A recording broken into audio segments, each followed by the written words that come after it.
dolphin out in the ocean. Yeah, that's a lot of hands. We do hope that after your visit with us today, you will have a newfound appreciation for their wild counterparts in their home, the Gulf of Mexico. Now, all of our dolphins were born in accredited zoos and aquariums, which means that we're able to teach them lots of incredible things. As you're seeing right here, this is Finn and Bethany. What Bethany is working on with Finn is his voluntary scale behavior. So we're asking him to slide right on up out of the water onto the scale so we can monitor his weight to make sure that he is in tip-top shape and healthy.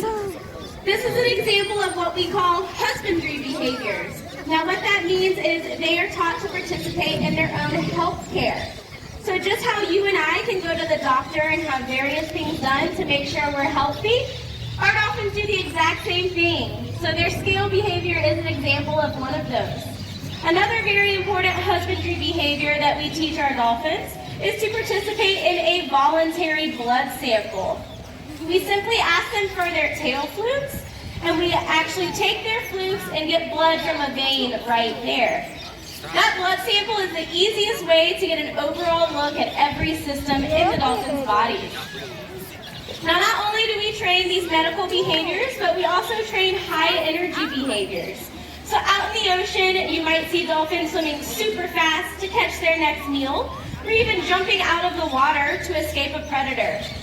Here at the aquarium, we teach these things as a way for our dolphins to stay physically fit and in tip-top shape. Now you might ask, how do we teach them all of these things, and how do we build our relationships with them? We do this through a technique called positive reinforcement. What that means is that we reward or reinforce the behaviors that we would like to see repeated again in the future. Can anyone think of a type of reward for a dolphin? Fish, food, exactly. So our dolphins are eating anywhere from about 16 to 22 pounds of fish every single day. So that is a lot of reward that we can give these guys. But just how you and I have different things in life that we find rewarding and reinforcing, our dolphins do too. So not only can we give them fish or food, but we can also toss out different toys that they seem to enjoy interacting with. So some examples of those might be footballs, basketballs. We also have large boat buoys for them to toss around. We can also give them back rubs and belly rubs to tell them that they did a good job. This actually mimics the way that these guys socially interact with one another. Now, dolphins out in the ocean are just as capable of learning as our dolphins here at the aquarium. That's why it is incredibly important for you to never feed a wild dolphin. Boat strikes from propellers are actually one of the most common causes for injury and death for wild dolphin populations. Not only do those propeller strikes and boats cause injury, but they can also cause separation between mothers and calves. They can disrupt hunting behavior and interrupt sleep patterns as well. Because of all of these things, the Marine Mammal Protection Act was actually put into place in 1972. What that act states is that it is illegal for us to touch, feed, harass, or otherwise interact with any marine mammal off the coast of the United States. So the next time that you're enjoying a day at the beach or out on a boat and you see one of these incredible animals, we ask that you enjoy that experience, but we ask that you do so from a safe distance of at least 50 yards away. Now I want to talk a little bit to you guys about some of the most common training tools that we use every single day with our dolphins. You'll see Bethany right over here. She has what we call a target pole. So one of the very first things that dolphins are taught when they are born is what we call a hand target. So they are taught to touch their rostrum, which is the bottleneck part of their face, to our hand and follow our hand wherever it goes.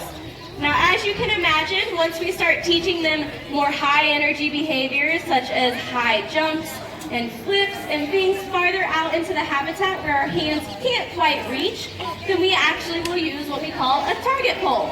So it's the exact same thing as a hand target, it's just an extension of our arms.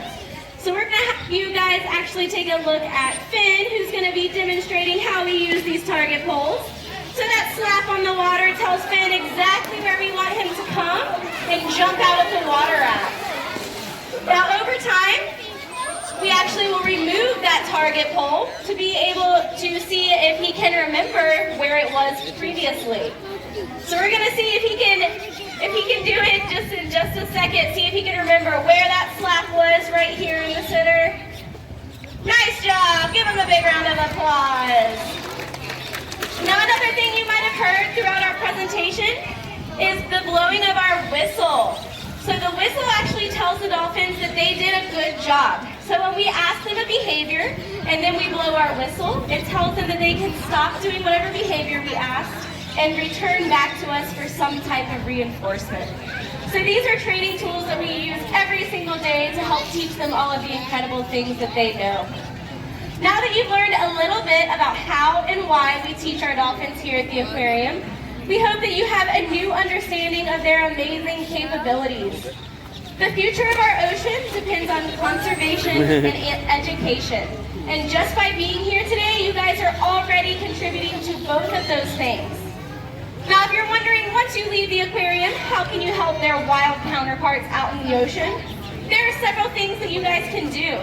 If you're a local or spend a lot of time around the water, participating in a monthly or weekly beach cleanup to help clean up our waterways goes a long way for the animals out in the ocean. If you enjoy fishing, making sure that you dispose of your fishing line in proper receptacles once you're done helps to prevent any future entanglements.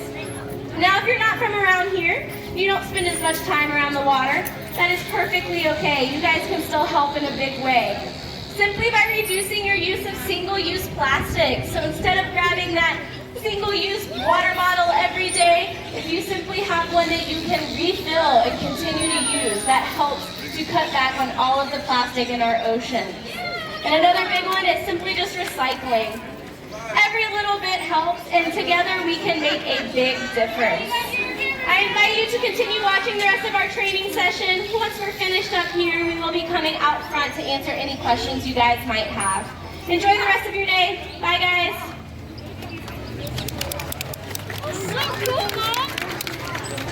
Oh, no, buddy.